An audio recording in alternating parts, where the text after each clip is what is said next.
భారతదేశ న్యాయ చరిత్రలో మహిళల ఆత్మగౌరవానికి పట్టాభిషేకం చేస్తూ సుప్రీంకోర్టు ఒక సంచలన తీర్పును వెలువరించింది. లైంగిక నేరాలను కేవలం సాంకేతిక నిర్వచనాల చట్రంలో బంధించి చూడలేమని, బాధితురాలి గౌరవమే అన్నిటికంటే ముఖ్యమని దేశ అత్యున్నత న్యాయస్థానం స్పష్టం చేసింది.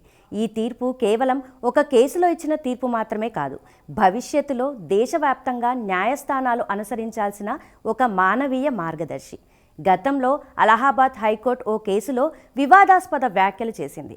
మహిళ దుస్తులు లాగడం లేదా ప్రైవేట్ భాగాలు తాకడం వంటి చర్యలు అత్యాచార ప్రయత్నం మాత్రమే అవుతాయని, అది అత్యాచారం కిందకు రాదని పేర్కొంది. ఈ వ్యాఖ్యలను సుప్రీంకోర్టు తీవ్రంగా తప్పుబట్టింది.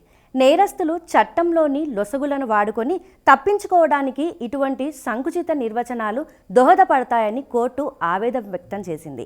ఈ తీర్పులోని ముఖ్యాంశాలు ఏంటంటే, నేరం ఎంతవరకు పూర్తయింది అనే సాంకేతిక అంశాల కంటే నిందితుడి ఉద్దేశం, బాధితురాలిపై జరిగిన భౌతిక మానసిక దాడిని పరిగణలోనికి తీసుకోవాలని సుప్రీంకోర్టు స్పష్టం చేసింది.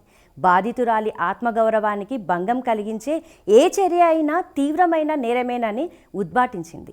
ఇక న్యాయమూర్తులు తీర్పులు రాసేటప్పుడు వాడే భాషపై సుప్రీంకోర్టు కీలక ఆదేశాలు ఇచ్చింది. బాధితులను కించపరిచేలా లేదా వారిని మరోసారి మానసిక క్షోభకు గురి చేసేలా ఉంటే పదజాలాన్ని అస్సలు వాడకూడదని చెప్పింది.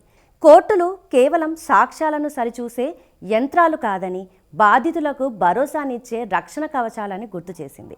అలాగే భోపాల్లో ఉన్న నేషనల్ జ్యుడిషియల్ అకాడమీ ఆధ్వర్యంలో ఒక నిపుణులు కమిటీని ఏర్పాటు చేయాలని కోర్టు ఆదేశించింది. గత తీర్పులను సమీక్షించి భవిష్యత్తులో జడ్జీలు లైంగిక నేరాల కేసుల్లో ఎలా వ్యవహరించాలి, ఎలాంటి ప్రమాణాలు పాటించాలనే దానిపై ఈ కమిటీ మార్గదర్శకాలను రూపొందిస్తుంది. సుప్రీంకోర్టు ఇచ్చిన ఈ తీర్పు సమాజంలో ఒక బలమైన సందేశాన్ని పంపింది.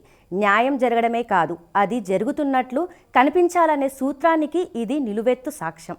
సాంకేతిక కారణాలతో నేరస్తులకు ఊరటనివ్వడం అంటే బాధితురాలికి మరోసారి అన్యాయం చేయడమేనని సుప్రీంకోర్టు తేల్చి చెప్పేసింది.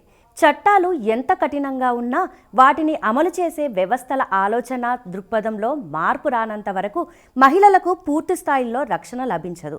సుప్రీంకోర్టు ఇచ్చిన ఈ చారిత్రాత్మక తీర్పుతో బాధితులకు న్యాయస్థానాలపై నమ్మకం పెరగడమే కాకుండా నేరస్తులకు చట్టం నుండి తప్పించుకోవడం అసాధ్యమనే భయం కూడా కలుగుతుంది. ఇది నిజంగా మహిళా భద్రత దిశగా పడిన ఒక గొప్ప అడుగుగా చెప్పొచ్చు.